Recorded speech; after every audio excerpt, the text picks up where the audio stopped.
सबको मौका दिया, प्लीज बैठिए आप। नौ बैठिए। माननीय गृह मंत्री जी बोलेंगे। मान्यवर, माननीय सदस्य ने जो पॉइंट ऑफ ऑर्डर उठाया है, मैं इसके हार्द को सदन के सामने रखना चाहता हूं। भारत सरकार की कैबिनेट ने इस बारे में एक बिल अप्रूव कर सदन के सामने रखा।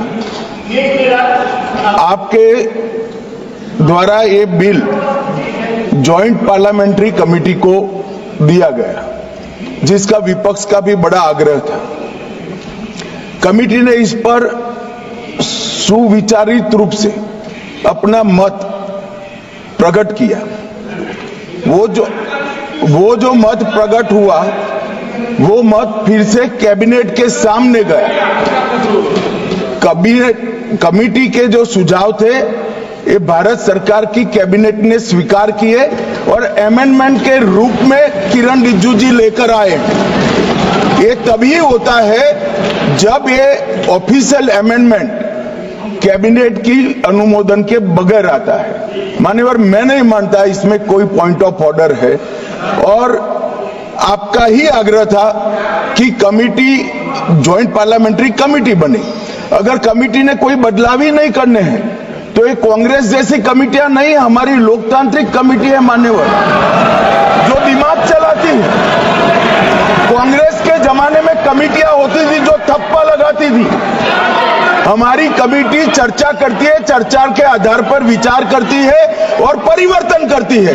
अगर परिवर्तन को स्वीकार ही नहीं करना है तो कमेटी काहे को लिए है भाई?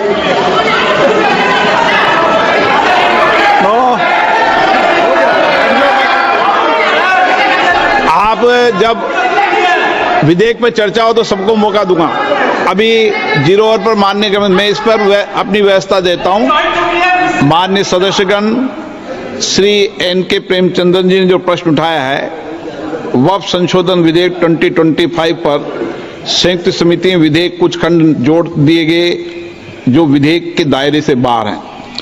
इस विषय पर मैं माननीय सदस्यों का ध्यान कौल और शब्दों द्वारा रचित संसदीय पद्धति और प्रक्रिया की ओर आकर्षित करना चाहता हूं कि संयुक्त समिति की किसी भी विधेयक में संशोधन करने की शक्तियां बड़ी व्यापक और विस्तृत है। समिति किसी भी विधेयक में पूर्ण रूप से संशोधन कर सकती है या उसको पूर्णतः नया प्रारूप तैयार कर सकती है तथा विधेयक के सिद्धांत में परिवर्तन किए बिना उसका पूरा नाम और संक्षिप्त नाम भी बदल सकती है। इस प्रकार समिति किसी विधेयक में नए उपबंध सम्मिलित कर सकती है तथा विधेयक की व्याप्ति की समिति कर सकती है। विगत में कई संयुक्त समितियों ने विधेयकों में ऐसे संशोधन किए हैं। श्री किरण रिजिजू जी।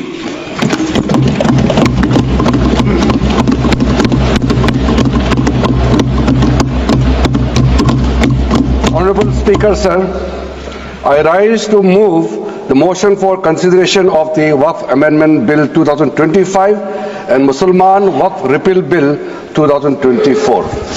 अध्यक्ष महोदय जी, आपने जो रूलिंग दिया है, जेपीसी के बारे में जिक्र किया है, उसी के साथ साथ जुड़ते हुए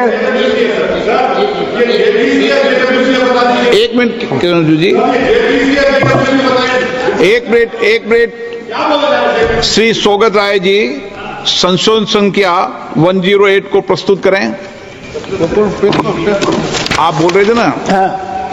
under rule 77(2) of the rules of procedure, I propose that the Waqf Amendment Bill 2025 be recommitted for the purpose of eliciting further opinion thereon.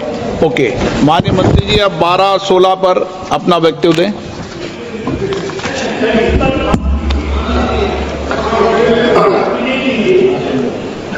आपका जो जब मैं ओपनिंग करूंगा उसका भी जवाब आएगा और बाकी अमेंडमेंट तो आखिरी में आता ही है।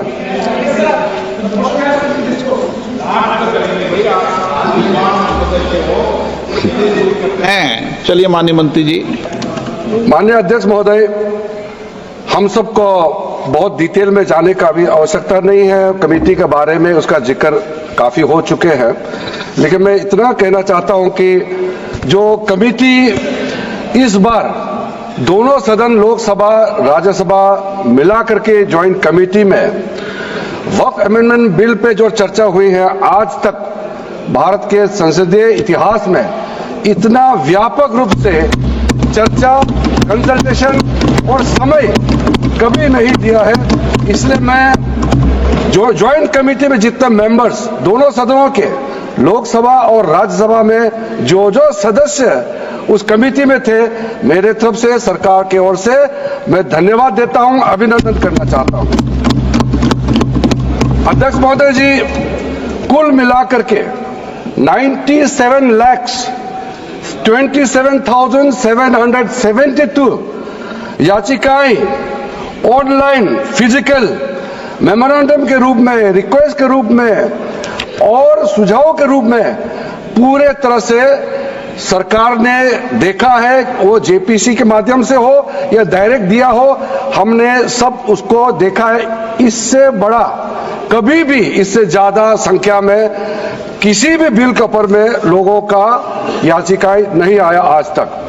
कुल मिलाकर के 284 डेलीगेशन ने अलग अलग समुदाय के जो स्टेक होल्डर्स है, उन्होंने कमेटी के सामने में अपने बात को रखा है, सुझाव भी दिया है।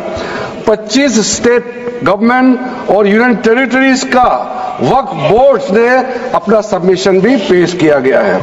इसके अतिरिक्त कई लीगल लुमिनरीज, विद्वान लोग हैं हमारे समाज में, कम्युनिटी लीडर्स हैं, अलग अलग धार्मिक संस्थाओं का प्रतिनिधि, charitable organisation, civil society, academicians, researchers, policy makers, सब ने इस कमेटी के सामने में पेशकश किया है।